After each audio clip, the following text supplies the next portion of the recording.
Hello, everyone, and welcome. It's hard to believe, but it's already day 4 of Listen Up, the Power of Podcasting, Bulgaria's first podcasting festival. Thanks for joining us and deciding to spend your Saturday afternoon, or depending on the time zone, another part of the day with us. We have a great line of speakers today. And I hope you stay until the end of the evening. Some housekeeping for those of you who need translation. Please click on the interpretation icon at the bottom of your Zoom menu and choose the Bulgarian channel. If you want to tweet or share something about the festival on social media, please use the hashtags Listen Up or Podcast Festival. This festival is organized by the Association of European Journalists in Bulgaria, and it's made possible with the kind support of the Friedrich Naumann Foundation and America for Bulgaria Foundation.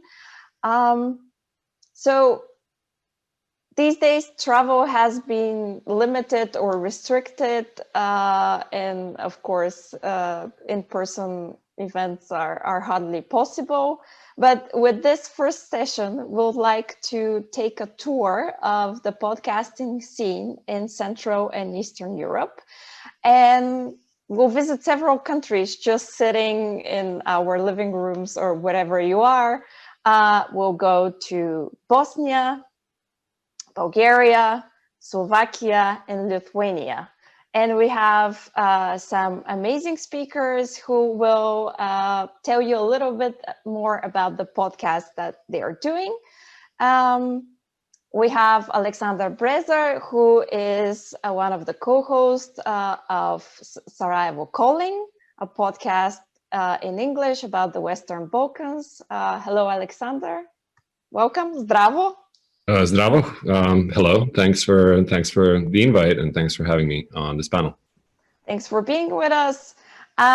We have Nikola Bajanova, a Slovak journalist and one of the producers behind Dennik, one of the leading daily newspapers in Slovakia, here with us as well. Welcome, Nikola. Thank you very much for having me for this opportunity. Hope everyone is having a great time. Thank you. Thanks for joining.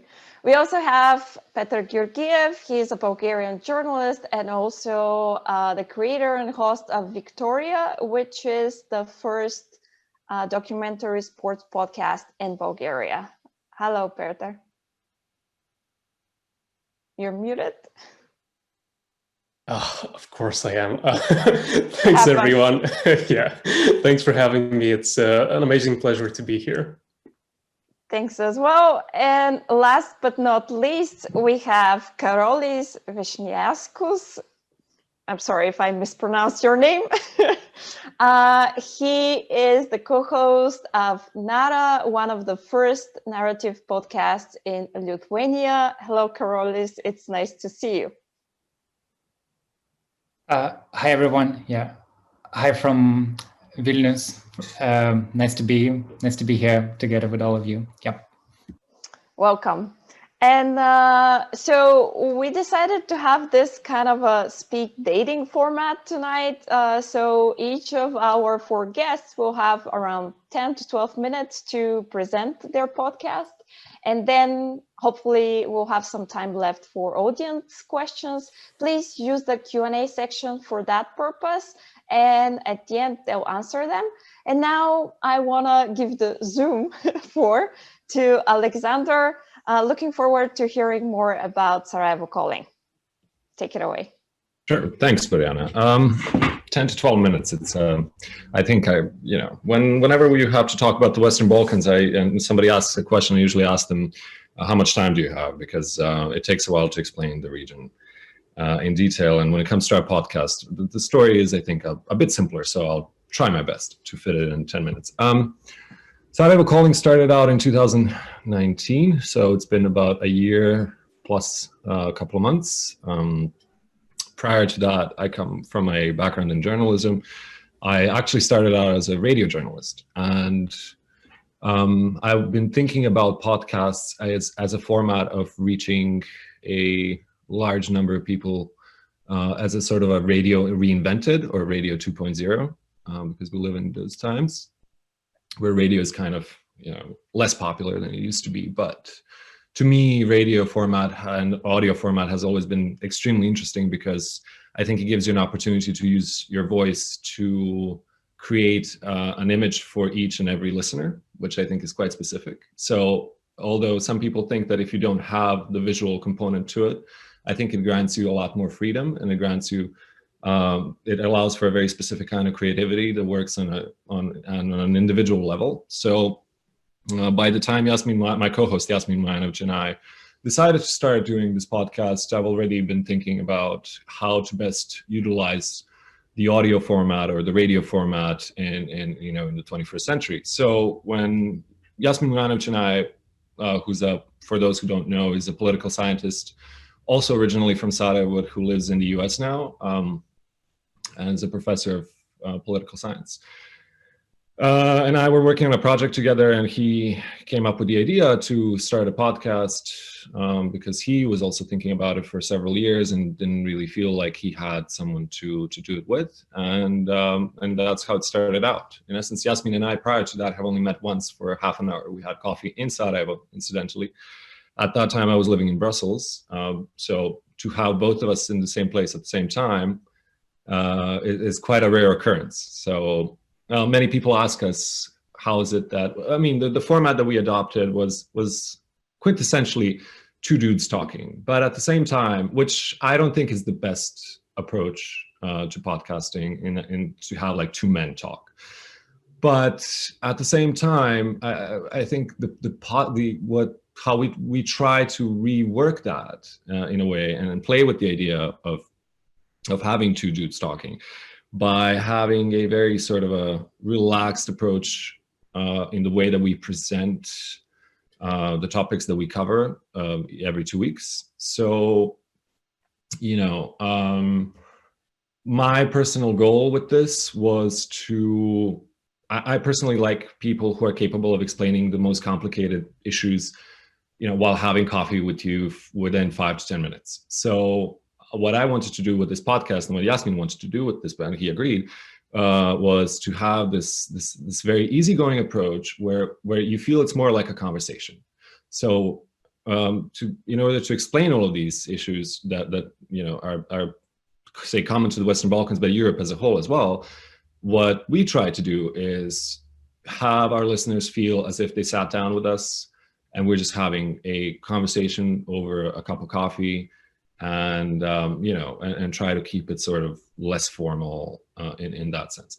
So when we started out, we didn't really know that there was that much of an interest in topics coming out of the Western Balkans. And I also think that this whole question of geographical location is also very interesting, because yes, both Yasmin and I are, like I said, are from Sarajevo, from Bosnia. He happens to live in the US. I've lived everywhere, pretty much. Currently, also not in Sarajevo. And we've covered topics ranging from, say, US presence in the Balkans, or European integrations, and a variety of other topics that kind of make you wonder whether characterizing our podcast as being out of Bosnia is correct, or out of the Western Balkans. I think our podcast is a European podcast, first and foremost, with a sort of an international interest, while at the same time, our recent rebranding that we're going through right now is something that we thought we could do within a month, but it's taken a bit longer. I think we haven't had an episode in two and a half months. Is going to see us also expand into what we are calling, the East. Now, as Yasmin has aptly put, everything is east of something, which then means that we can actually cover pretty much anything we'd like. But at the same time, what we would like to do is give, and this is something that we've already started doing by having guests in our show, is we, together with Una Haidari, who's also joined us as a producer, a wonderful journalist, also out of the region, is we would like to give an opportunity to those who don't necessarily always get heard to tell their stories about what is going on in their particular part of the world as it happens, while giving it a sort of a Western Balkans, ex-Yugoslav perspective. So I think that's, in short, a fair introduction. So I would like to stop here and let others tell us more about their projects, and then we can come, if you have any questions, we can talk about this further. Thank you so much. And now from, let's say, this kind of Sarajevo / Brussels / the States virtual location, we move to Bratislava. And Nikola, please tell us about Dennik Smith's podcasting efforts.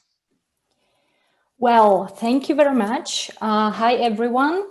I'm going to try to share my screen with a few slides I prepared for this. I tried to work on a presentation, but it will be this one.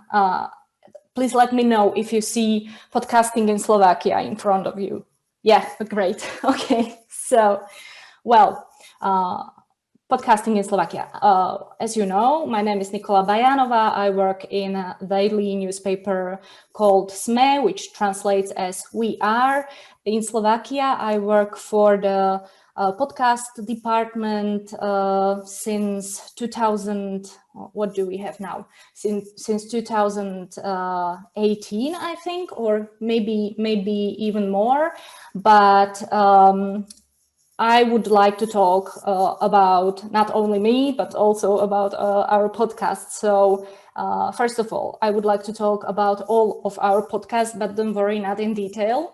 There are 22 podcasts in the SME family, as we like to call it, because that's how we think about it as well. 17 of those are currently are produced in-house, which means we host them, we record them, we publish them on the many platforms, we pay for the platforms as well. And then we have 5 collaborations. About those 17 podcasts we produce in-house. Some of those are currently inactive, either because the season is over or because we decided to take a break and see what the future brings. 5 collaborations, what are those? Collaborations mean we approach independent podcast producers that we like, or they approach us, and we do a lot of things together, but not as many as I would like to do. But first of all, we, for example, give them a place on our website, which is one of the most visited websites in Slovakia. Sometimes from time to time, there could be benefits in form of advertisement, because our position in the market is better than for some independent producers. And yeah, that's probably about all the collaborations. We also produce various mini-series, which means within the regular channels, within the feeds of our regular podcasts, we publish some mini-series. For example, last was on the US election, which was published within the first one. You see the blue one, which is the Good Morning podcast, and this takes me to it.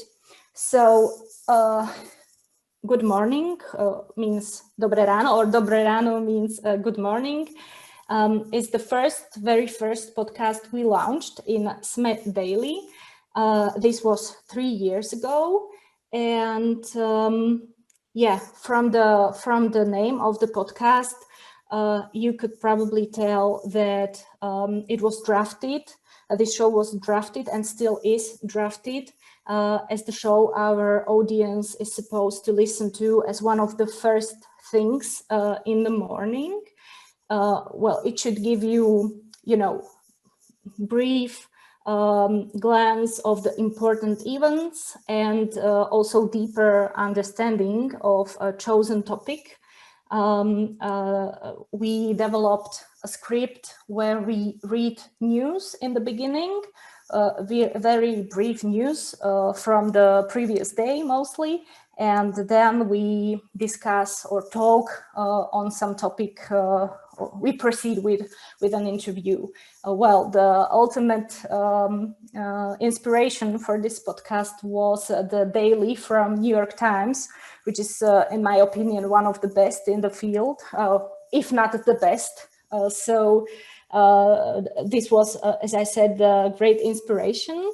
And just like them, always in a pleasant, calm way, preferably in calm way, one of the 4 hosts you see on the screen, I hope you see them, speaks to one of our colleagues from the journalists from the newspaper. So this is, you see, this is what the daily does. We sometimes, from time to time, we invite experts, we discuss various topics, so not all of our colleagues can cover them, but most of the time we speak to our colleagues, the journalists from the newspaper. Well, we, I'm sure that we at the time are the biggest, most listened to news-oriented podcast in Slovakia. And now I would like to talk more about how we achieved that. From the very beginning, our mantra was and still is that we need to work with our audience. The audience development is very important to us. And well, you know, SME didn't create the very first podcast in Slovakia. There were, I think, 30 players in the field those 3 years ago, some from crypto community, IT community. So it wasn't very broad, it was very specific, and well, it was something new. Create a podcast which you would like to bring to as many people as possible. So it needed a lot of explaining, and yeah, it still needs a lot of explaining, and that's what we are trying to do all the time. It means we created, we published few articles on what is the podcast, how to listen to it, how to download it. And we also introduced to our audience other podcasts from abroad, because it was never only about us, it was about creating the community. I will get to it soon. We also created a private Facebook group, which you can see on the screen. By now it has more than 4,000 members. I like to think about it as the hardcore fan base of our podcast. I will get to the numbers, how many downloads we have by now, but this is very crucial. This is very crucial for building the community.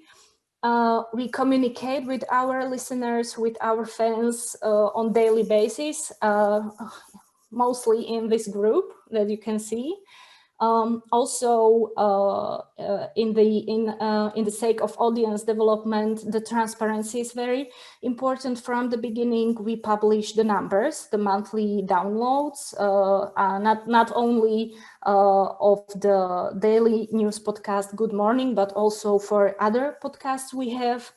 And yeah, one of the most important things in podcasting is that you create this intimate, authentic piece of work. Not all of our podcasts do that, but this one, our flagship, the Good Morning podcast, tries to do this. As I mentioned, we try to calmly explain events. So this you achieve by being also honest and personal, which very much which is helping a lot of times.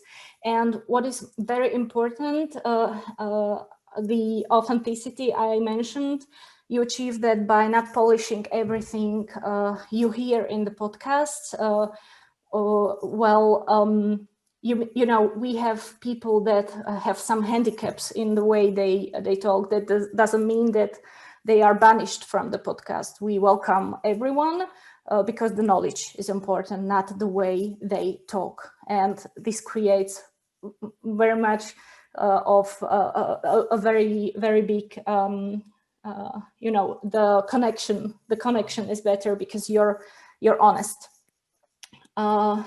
Well, this is not the case for all the podcasts, but it works for us. So here are some examples of articles we published. It is obviously in Slovak, but on the left side, there you can see an article from, I think, October 2017, which is like the start of podcasting in SME Daily. And on the right side, January 2018. So it's constant work and it's not done yet. This is my favorite picture. This is how I like to think about podcasting. This is how it needs to feel. It's like you're not there, but you have to get the feeling that you are talking to the hosts. And that's what I really like to do. And now to the numbers. So here you can see that we've grown nicely over the years. We started with a few thousands in the beginning, and now we have 1.5 million monthly downloads for all of our podcasts. This means not only the daily news podcast, which is the biggest and not most important, but you know, the flagship, but for all the podcasts that are produced or that are in the podcast family. We have important thing to say. This is all organic growth. We didn't do any big campaign. We didn't pay for advertisement since I've been working there, I think. So this just happened over the time by working with the audience and by doing what we probably love to do. So 1.5 monthly. October was even slightly better. Then Good Morning podcast reached 30,000 downloads per episode on average.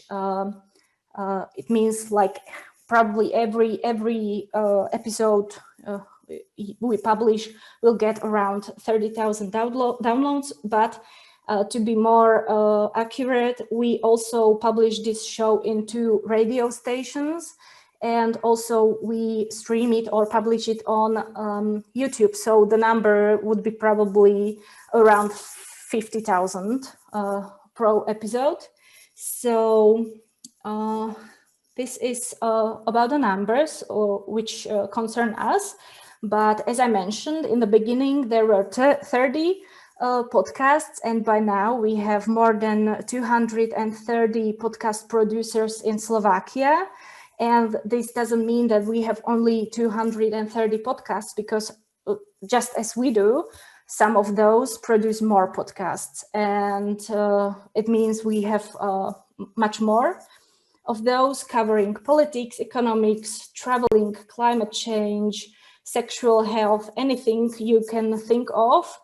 And also other media houses, other media outlets started to create their own podcast shows. And yeah, they are reaching nice numbers, but not all of them are that transparent as we are about the numbers. And one of the biggest consequences also is that we have this public broadcaster, and with their massive archive of interesting shows and hours-long interviews, they weren't able to converting their their shows into podcast form, but well, thank you so much, Nikola. Maybe we can talk about the challenges after. Wow, I mean, you started quite the podcast revolution in Slovakia, it sounds like. I would love to see a similar trend maybe in Bulgaria very soon. But let me give the floor to Peter to tell us more about Victoria.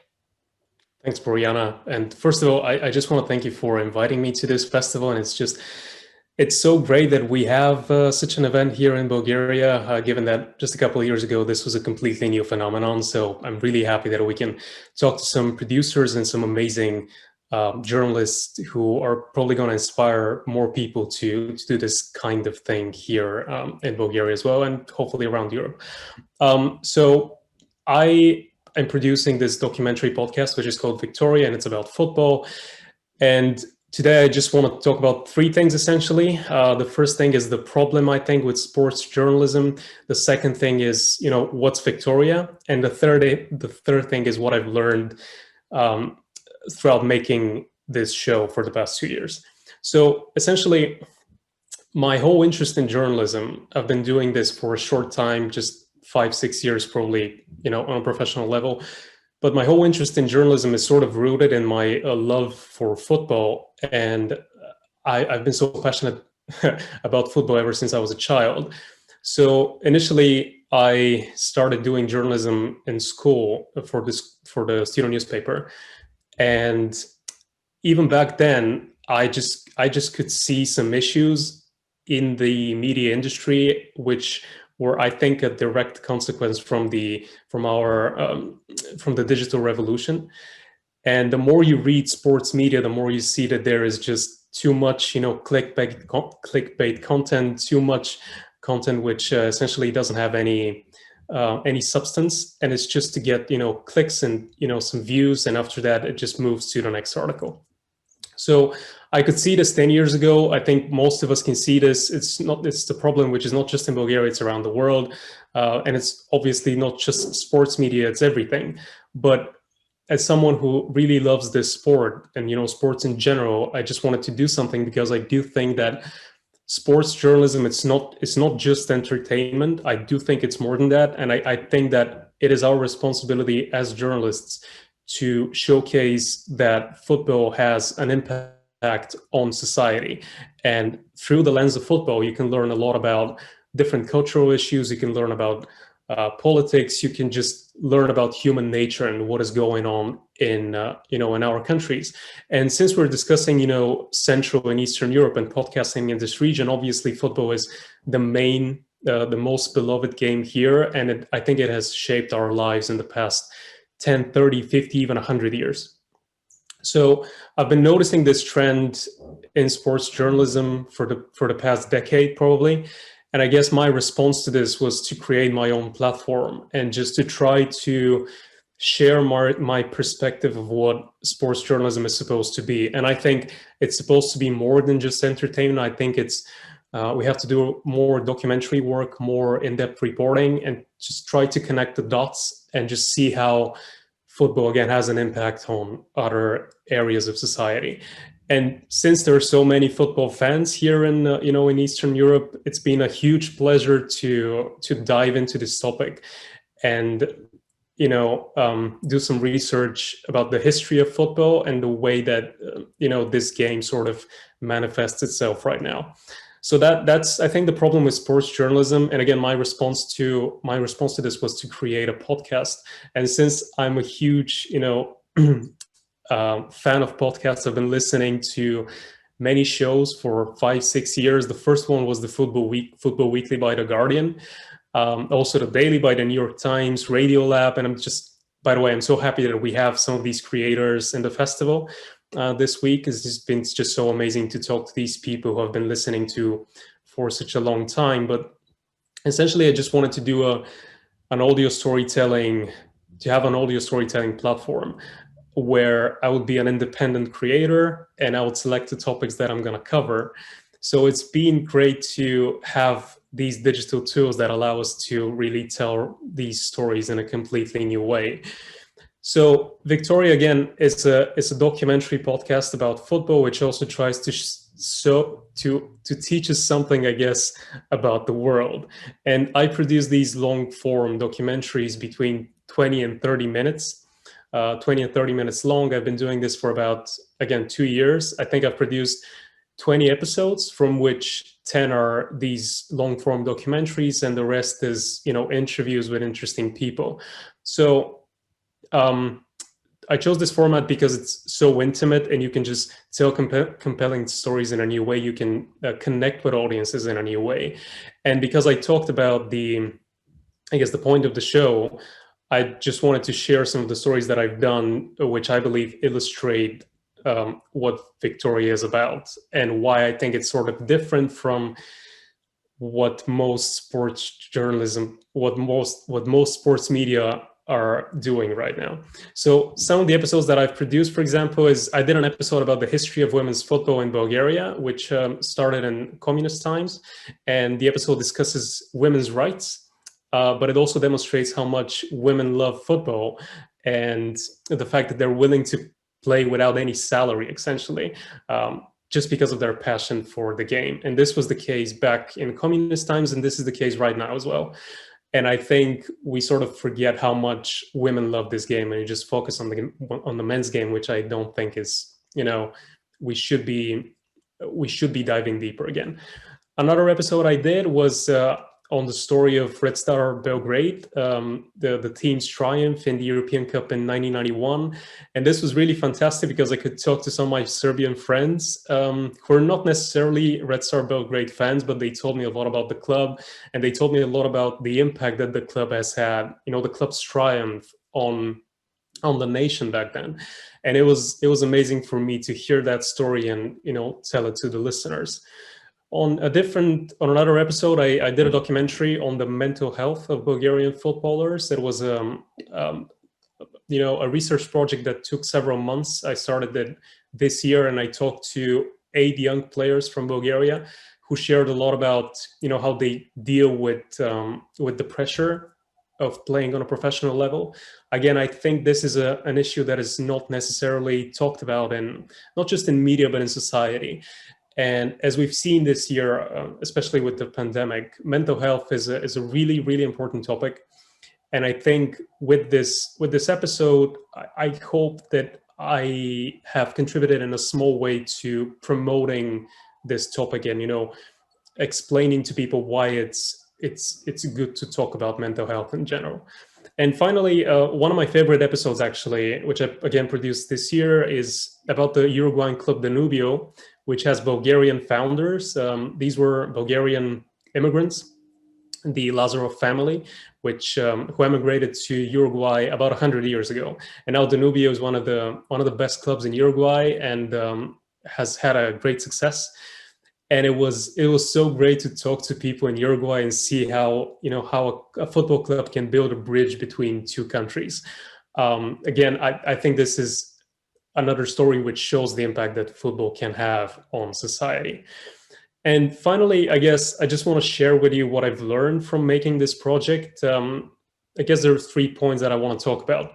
The first thing is, I think many journalists often find themselves in a situation where they need an inspiration, they need an interesting story to do a, you know, reporting project.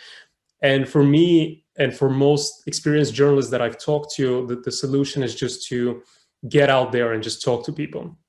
And I think Latif Nasser talked about this on the first day of the festival, Gregory Warner as well. Just if you need some ideas, just get out there and talk to people. Obviously not right now, but try to do your best to, you know, stay open-minded and reach out, because there's so many people with amazing stories who would be just happy to tell you about them.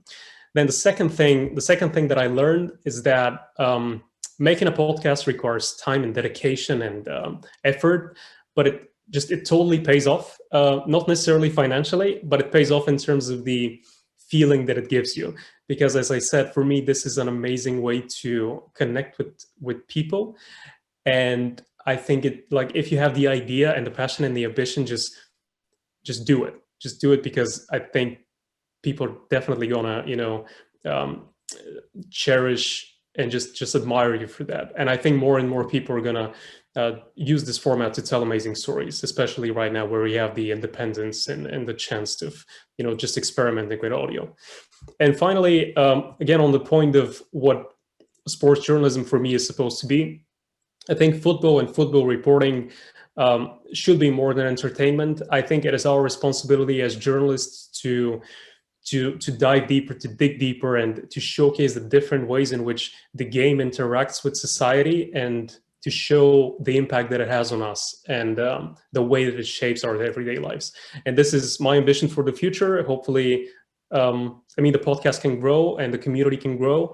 But so far, I think we've done some good work. And yeah, I would just love to see more documentary shows like this in the country. Thank you so much, Peter. I'm not a huge sports fan in general, but I do listen to Victoria. And now we're moving to Lithuania, where Karolis was also a pioneer podcaster himself and starting one of the first podcasts there. Karolis, please tell us more about NARA. Thank you, Boriana. Hope you can all hear me. Wow, this is really exciting to hear perspectives from different countries, because podcasting is such a American-based thing or English language-based thing. So, for example, I couldn't even imagine that there are 230 podcasters in Slovakia. I mean, I have no idea, because in Lithuania, we were one of the first ones, and actually that was one of the reasons why we decided to start the thing that we did. I hope you can see some of my slides. And Boriana, please interrupt whenever you see that I'm using too much time, because I see I have too many of them here. So anyway, our podcast is called NARA, and it's a team effort. This is me speaking as a main producer, but I wouldn't be able to do these things without our sound engineer, without other journalists, without our listeners as well. So I'm here only as a representative of my team. And when we started it all in 2017, we had this broad idea. The goal of our podcast, we said that we have to make sense of the modern world one episode at a time. But when you think about it, you can put almost anything behind that slogan. And we understood that when we thought that, okay, let's try to make our podcast as wide as possible in terms of the topics that we cover. But let's make it journalistic. Let's make it fact-based, and let's make it really having a social angle, so that's not only two people talking of something, but it's more about that it's a gift to listeners and gift to society in a certain case. So when you read books about podcasting, you see that people would advise you to stick to one format, to stick to one host, to stick to one the whole flow of podcasts should be similar. And in our case, we kind of don't do that. We have a variety of formats. We have a variety of hosts. I'm hosting most of the episodes, but we have other journalists who sometimes host if this is their topic. We even do in different languages, sometimes in English and sometimes in Russian, but most of the episodes are in Lithuanian. And one of the goals that we wanted to kind of stick to our minds is that we should never betray our listeners. We kind of feel like what is NARA episode and what it isn't. So far we have released more than 200 episodes. We tend to release one every week since 2017.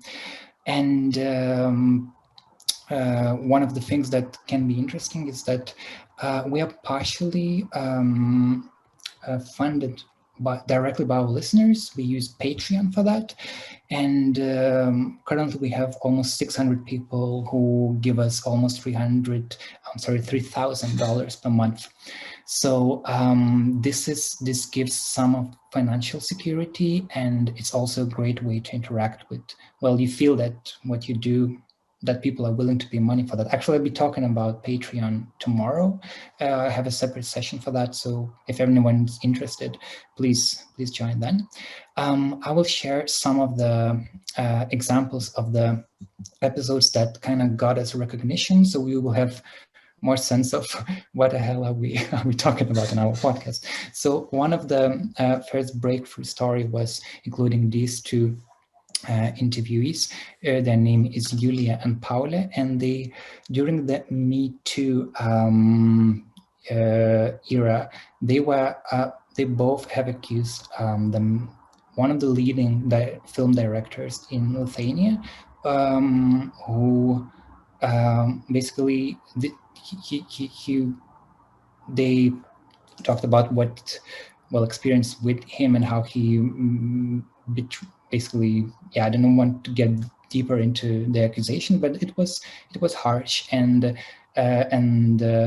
we managed to get both of their interviews for our podcast, where they explain more of what was happening.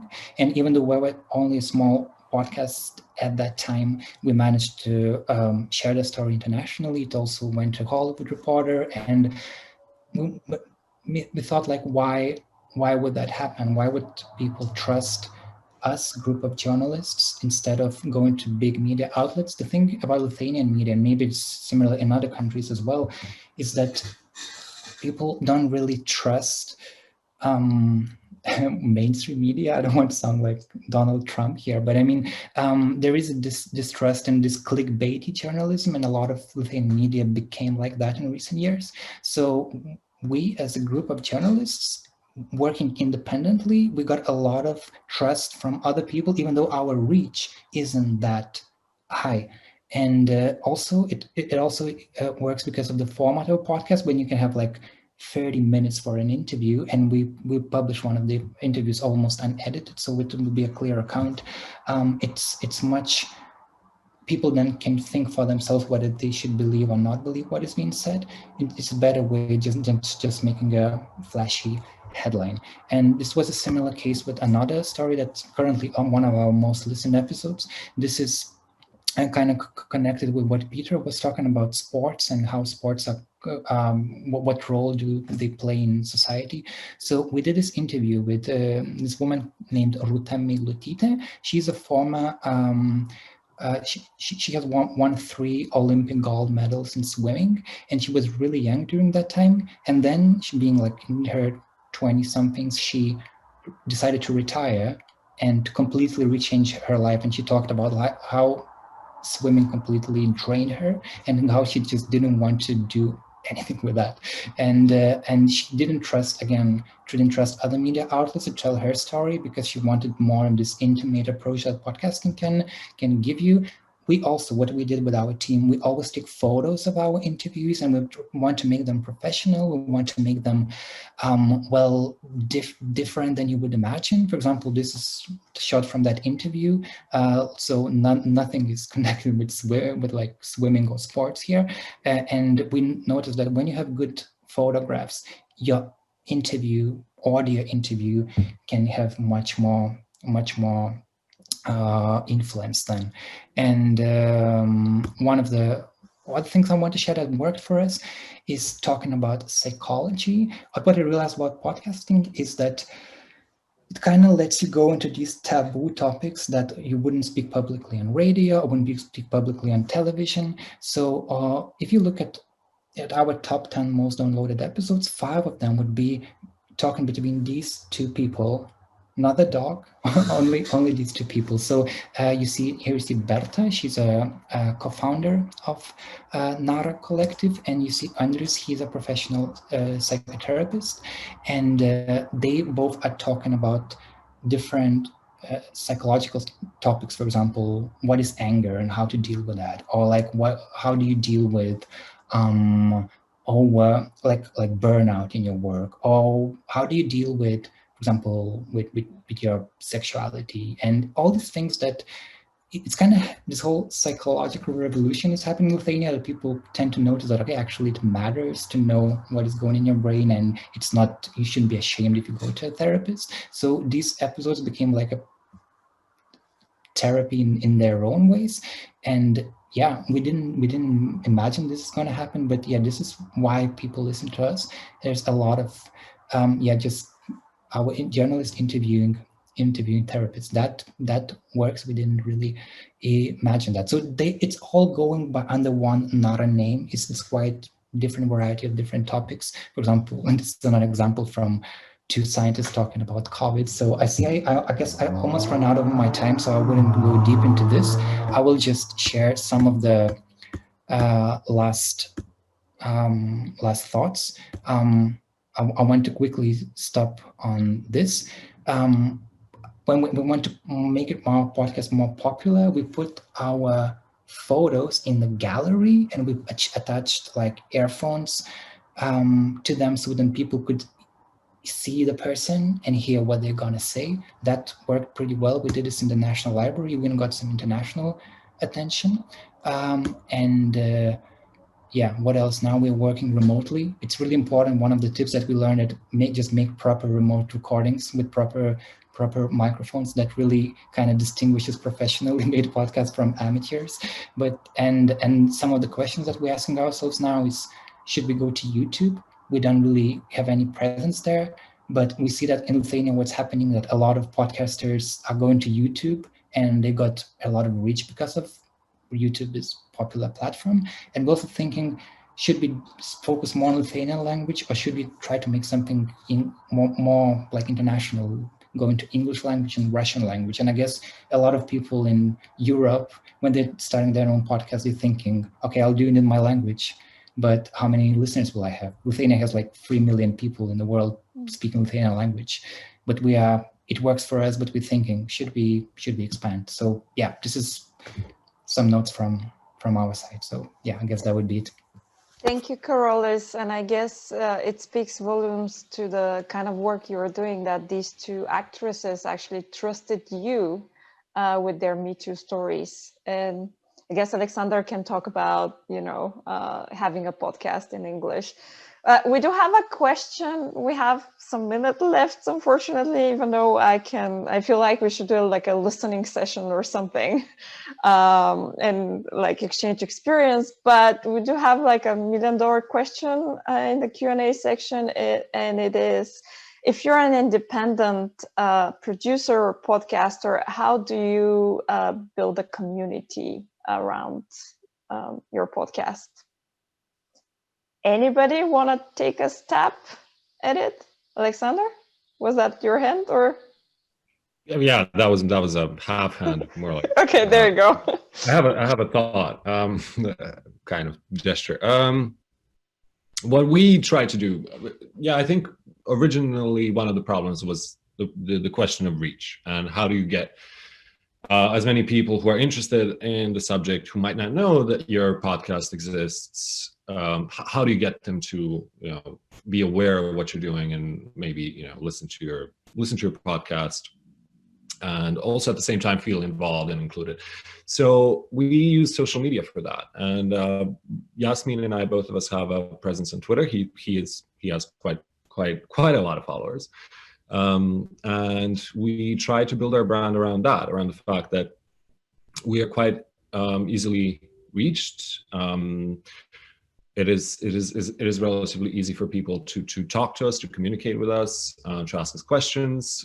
We have also tried involving listeners by having them suggest topics for the podcast, which I like, things that they would like us to discuss, or things that they feel are not well covered from the region, or things that they have a general sense of or have read about in the news, but don't have the local or regional context. So for us, it was the social media that actually got us the attention of the listeners, but at the same time managed to construct this community for us as well, like in a wider sense. Okay, thank you. Facebook groups. Nikola also mentioned that in her presentation. Anybody else? Peter, Karolis, do you want to add on something? Nikola, okay, go ahead. Well, one important thing is also that, first of all, you need to think about building your podcast on some professional level.